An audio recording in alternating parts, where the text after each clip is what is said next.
അവസരം. അയ്യപ്പനെ ആഭരണങ്ങൾ അണിയിച്ചുകൊണ്ട്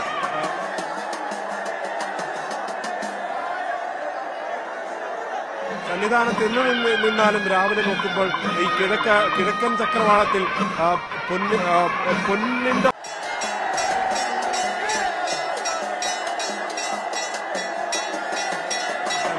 അവസരം. അയ്യപ്പനെ ആഭരണങ്ങൾ അണിയിച്ചുകൊണ്ട്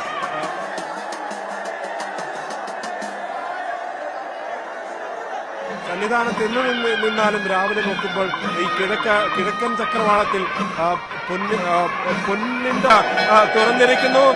ശബരിമല നട തുറന്നിരിക്കുന്നു. സർവാഭരണ വിഭൂഷിതനായ അയ്യപ്പനെ ദർശിക്കുന്ന കാഴ്ചയാണ് നമുക്ക് ഈ ശബരിമല സന്നിധാനത്തിൽ കാണാൻ സാധിക്കുന്നത്.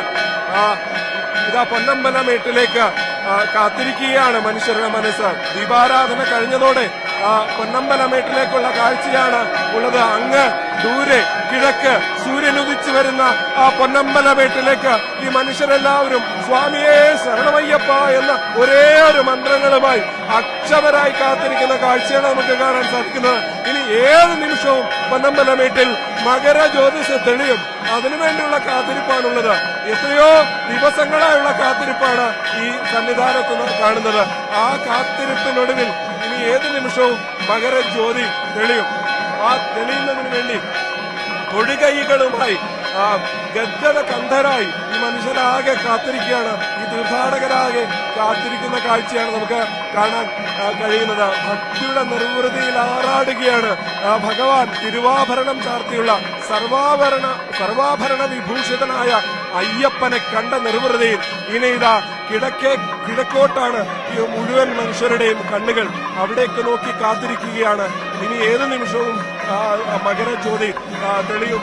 ആ മകരജ്യോതി തൊഴുത് വണങ്ങി അയ്യപ്പനെ ഒരിക്കൽ കൂടി ഇതാ സ്വാമിയേ ശരണമയ്യപ്പ ഒരേ ഒരു വസനം. ഇതാ കിഴക്കൻ ചക്രവാളത്തിൽ മകരജ്യോതിസ് തെളിഞ്ഞിരിക്കുന്നു. പൊന്നമ്പലമേട്ടിലെ മകരജ്യോതിസ് ആയിരങ്ങളെ ലക്ഷങ്ങളെ സാക്ഷിയാക്കി ഒന്നാം ഘട്ടത്തിൽ ഒരു തവണ ഇതാ മകരജ്യോതിസ് തെളിഞ്ഞിരിക്കുന്നു.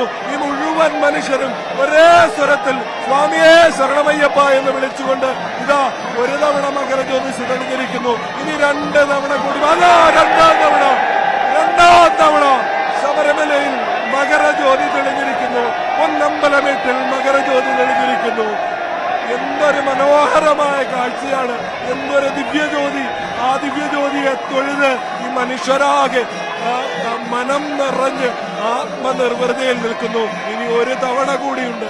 ഇതുവരെ ആർക്കെങ്കിലും തൊഴാൻ കഴിഞ്ഞില്ലെങ്കിൽ അവരൊക്കെ തൊഴാൻ വേണ്ടി കാത്തു നിൽക്കുന്നു.